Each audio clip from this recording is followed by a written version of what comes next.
Am I the a-hole stories? Am I the a-hole for not paying fully for my ex's daughter's hospice care? I'm not trying to write a book here, so I'll keep this brief. My ex 5 years ago made my early 20s hell. He was all I knew in terms of relationships, and I thought a man was supposed to take and never give. He dumped me, and after using me as an FWB for a while, got a girlfriend. After, I told him never to contact me again. He blocked me on Facebook. That was in 2015. Today, my husband and I are a double income, no kids, for now, and he is in a prominent position at a Fortune 500 company. I am saying this because I have on my Facebook married to X, and it states his position on his profile at a very well-known company, worldwide. I guess my ex saw this when he unblocked me at a time unknown. I found a message in my message requests. He just asked how I was. I cautiously replied back, and then he laid it on me. His daughter was in hospice care and is dying of cancer. She is only 3 years old. That made me tear up some. I have young nieces and nephews, and my heart would shatter if that happened. He asked me, since my husband has X position at X, if I could pay for the care as he is in severe debt, a lot of student loans. He was in grad school when we dated. I feel bad for his daughter, but I declined. How rude to contact me 5+ years later to ask me for something. As expected, he was livid. He sent me a voice memo yelling profanities at me, saying I am letting his daughter die in a cold, damp council flat. He is British, I am American. I know NHS pays for cancer care, I think, but end of life in a facility? Not sure. But my answer was still no. He said I was an a-hole as I am a loaded trophy wife and have no kids. Last thing he said was, he will be waiting for my actual response. Am I the a-hole? Husband doesn't think I am. Now for the top comments. Not the a-hole. Also, it really sounds like a scam. Hospice care is typically free via NHS. Hospices are usually charitable, and one of the few things the NHS doesn't do, but free to the users. So this is a scam. There is no such thing as a private hospice in the UK. The most he will be out for, is car parking at the hospital plus or minus not being able to work during. Even if it's not a scam, it is, you have no duty to pay for the problems of someone who hurt you. Not the a-hole. Not the a-hole. If he is in the UK, he shouldn't have any debt related to his daughter's care. NHS would cover it. It sounds like he's trying to manipulate you. He may not even have a daughter. He does have a daughter. Some snooping showed me his partner, the girlfriend from 2015, has her as her profile pic, hooked up to wires and such. Not the a-hole. You don't owe your ex or his daughter, who is a virtual stranger to you, anything. Even if your ex didn't live in a country that had state-funded healthcare, which he does, you still wouldn't owe him or his daughter anything. Don't even respond to him. Block him and move on with your life. Now for the next story. Am I the a-hole for withdrawing college support from my stepdaughter? My wife and I have been together for 9 years. I have 2 biological children and 1 stepchild. My oldest is 24 and out on his own working on his master's, while my second is 20 and enjoying her college days several states away. My stepdaughter is 19 and attending another school a few hours away too. Before I agreed to pay for any of the kids' education, I was very upfront with everyone that there were conditions that were to be met/followed or payments would stop. There were no negotiations to be made, and if that were a problem, they could take out loans. The rules were/are, no Ds or drinking. No smoking. No getting pregnant or getting anyone pregnant. Register to vote and vote, I don't care who for, no legal problems, maintain 2.5 or better. All 3 of the kids agreed to these rules, and I have handled all of their expenses. My first graduated with no issue, and my daughter hasn't caused any hiccups either. However, the rules have seemed to be too much for stepdaughter. My wife sat me down earlier last week, and told me stepdaughter had been caught with alcohol in her room, and she was placed on academic probation at last semester's end for a low GPA. She had known for a while but kept it from me. I told her that it was fine, but no more. The support from me was done. My wife wanted to argue with me, and claimed I was playing favorites. However, I argued back because my children hadn't broken any rules, so there was no double standard or favoritism going on. Our tense household became tenser this past weekend when my daughter called me to let me know stepdaughter had called her asking for a small loan. The loan was for a termination. I confronted my wife about it, and asked if she felt this was also a secret, and if it was also me playing favorites. She knew about it as well and was pretty speechless about it. I don't know where this all went wrong. She never acted like this at home, but I know it's a lot of freedom to have when you're young. My wife doesn't want to send her the money because she's against termination, but I don't want a baby in the house. I'm too old for that now. Not sure how to solve that pickle. Am I the a-hole here? Added, I can see this being asked a lot. My wife and I have a prenup in place. The house is mine, and we don't mingle finances. Now for the top comments. Not the a-hole. I might, Will get hate for saying this, but please let her get the termination. You will end up taking care of a baby and be paying for it too. I'm not against her getting it at all. Her mother is. Not the a-hole. Maybe pay for the procedure though. Make it clear that this is your last bit of support. And you need to talk to your wife, as she kept hiding stepdaughter behaviors. I feel like that's a bigger problem than a teenager breaking rules. In the long term, this will be better for both of you. And tell your wife in advance. Be better than her. Don't hide stuff from her. Have a talk with her about her behaviors. Not the a-hole. Also, how does your significant other expect the daughter to go to college with a baby? Thank you. I'm more concerned that you will wake up one day, and your wife will have the baby and demand to raise the kid for the next few years so stepdaughter can focus on school and starting a career. The next story is titled, Am I the a-hole for not dropping my baby daddy's large child support back pay?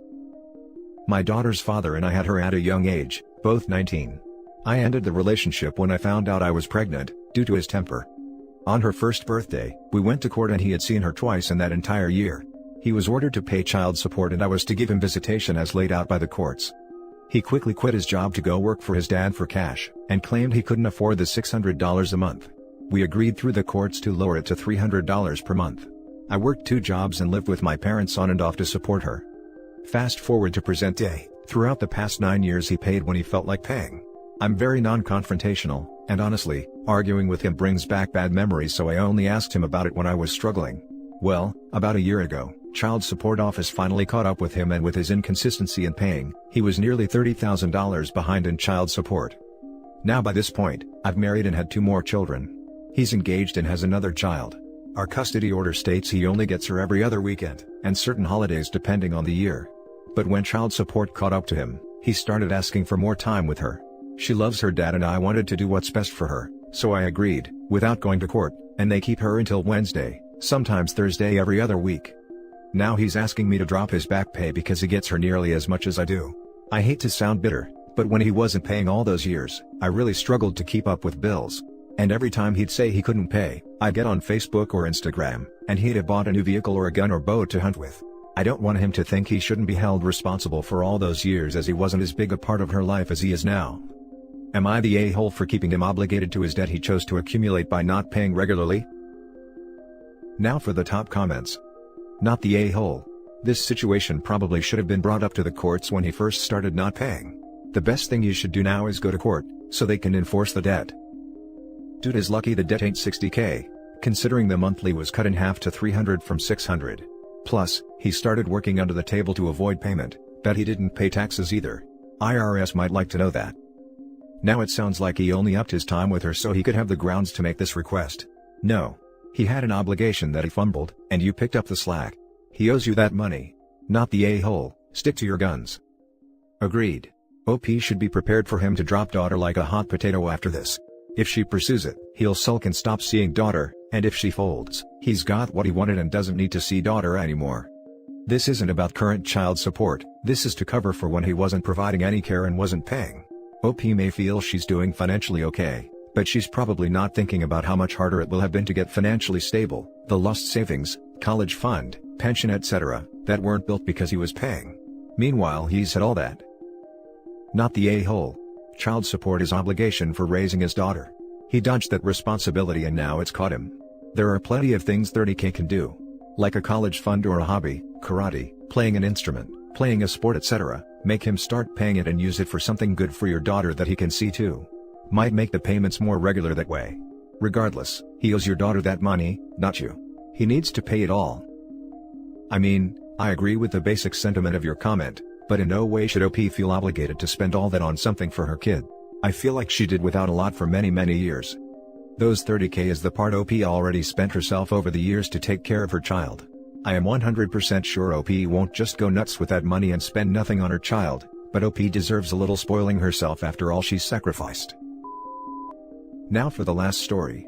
Am I the a-hole for saying my bio daughter's education is more important than my stepdaughter's education? Title is a doozy, but let me explain. So I, 36 female, have 2 bio kids and 1 stepdaughter. Note, I usually don't say step or bio kids, but it's important for this story. My bios are 14 and 17, and my step is 7. 14 and 17 have their own laptops for school, and it's particularly important to 17-year-old as she's in year 13 and has a lot of work to do.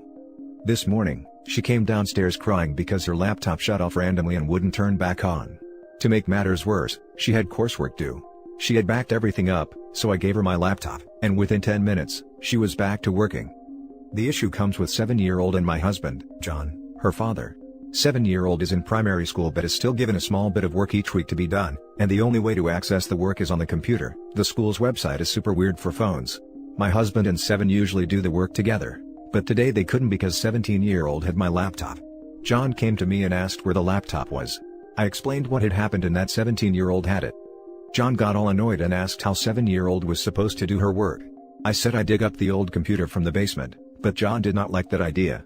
We ended up having a back and forth, and I snapped and said, honestly John, 17's education is more important than 7-year-old's right now. John got really upset and accused me of having a bias against the kids.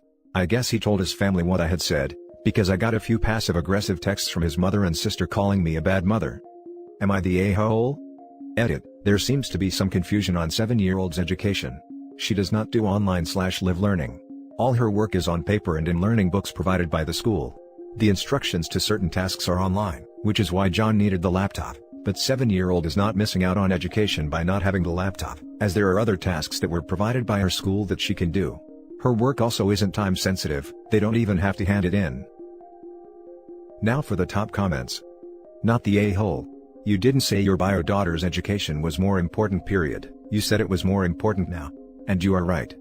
Your 17-year-old has different responsibilities and pressures than your 7-year-old daughter does. Your 7-year-old daughter is not prepping for college, nor taking important tests, nor even close to earning grades that could greatly impact her future. While I agree it is important to make time for your 7-year-old daughter to get her work done, your 17-year-old daughter's schooling should take precedent. Your husband sounds like he was trying to pick a fight, and both he and his family are ignorant to call you a bad parent over something like this. And why did the husband immediately take this to his family? Why did he feel the need to tattle to his mommy because his wife is being mean? Because she said no. For goodness sake, it seems like he and his daughter share the same maturity level. I mean, a 17-year-old who is about to enter university's education is more important than a 7-year-old who's gonna go watch Peppa Pig and drink a juice box after she finishes her a small bit of work. Your husband needs to chill. He's being unreasonable if he actually thinks a 7-year-old's education is of equal importance to that of a 17-year-old. In fact, it seems he's biased to his child if he can't see that plainly. Not the a-hole. Not the a-hole. You didn't imply any biological genetic considerations at all. He did. You are right to prioritize a 17-year-old's assignment being turned in versus a very young child's whose assignment won't make or break them getting into university if it is delayed. Then he weaponizes his spin on the genetic issue by encouraging his family to harass you. He is not okay. None of what he is doing is okay. He's got the bias for genetics. He doesn't want his non-biological child to have access to your laptop in a state of emergency, because she isn't his blood relative. Not the a-hole. I am a 13-year-old girl, and I understand that right now, if needed, my brother needs access to things more than I do. He is working on his GCSEs, I am not. 17 is doing A-levels, they affect her life massively. Whereas 7 is either in year 2 or year 3, and I'm sorry, but it is easy to catch up in later years. Teachers also understand that it's tough for the kids to be working, and will make a special effort for them to catch up. I suggest digging out an old laptop and making her use that, or contact the school and they may be able to provide you with something. Wishing you the best. And that's it for this video guys. If you have thoughts to share, leave a comment below. Don't forget to hit like and subscribe if you like this content. I'll catch you in the next one. Good day everyone.